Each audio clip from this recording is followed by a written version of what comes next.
Right, tonight's book is Chocolatina by Eric Kraft and illustrated by Denise Brunkers. Okay? Chocolatina. Ooh, here we go. Tina loved chocolate more than anything in the world. She loved it more than birthdays, more than roller skating, and definitely more than dried fruit.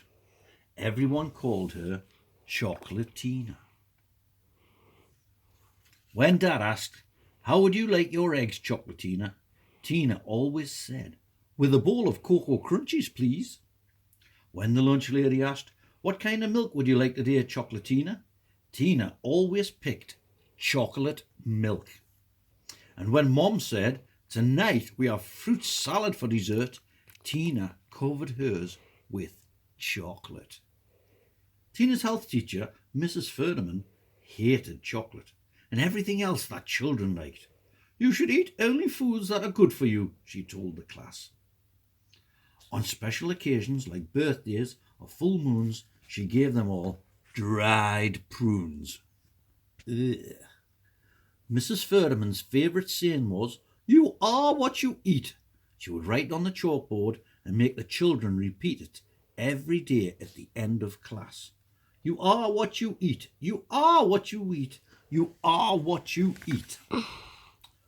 One day during this part of health class, Tina bit the ear off a chocolate bunny. Then she stood up and said, "I wish that were true." That night, a strange thing happened. When Tina woke up, she felt all stiff. She went downstairs and looked in the mirror. Immediately, she saw why. "I've turned into chocolate," she cried. "Whatever you say, Chocolatina dear," said her mother from behind the newspaper. "Now hurry up and eat your breakfast, or you'll miss the bus." When Tina got on the school bus, everyone gasped. "Do you mind if we don't sit together today, Chocolatina?" her best friend Patty asked. "My mom will ground me if I get chocolate on my new shirt." After a lonely bus ride, Tina was glad to be in spelling class, her favourite subject.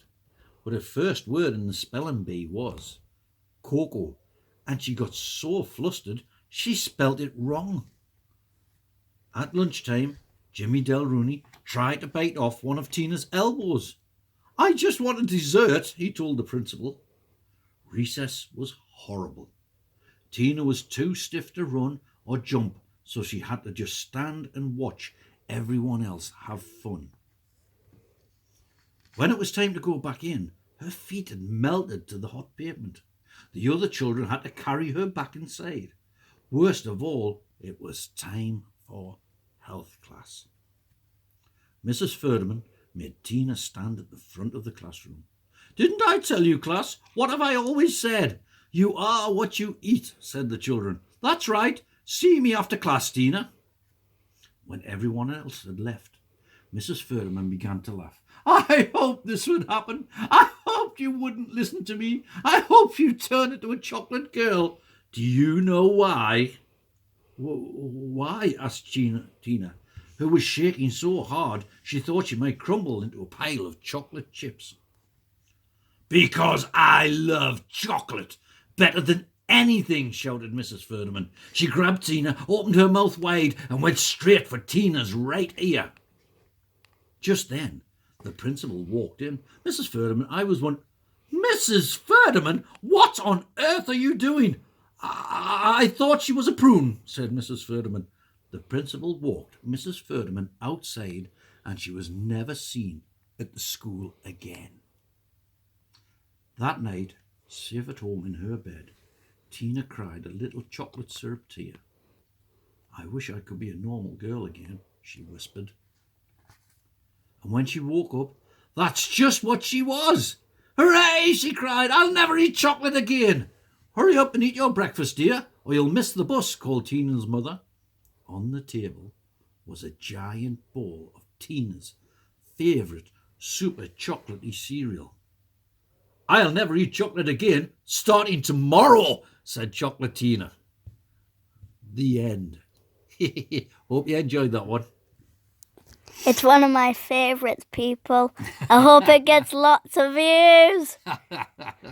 All right, then knock it off. It's me, Izzy, and that's my grandfather, Paul. Come on, knock it off. Paul Atherton, by the way.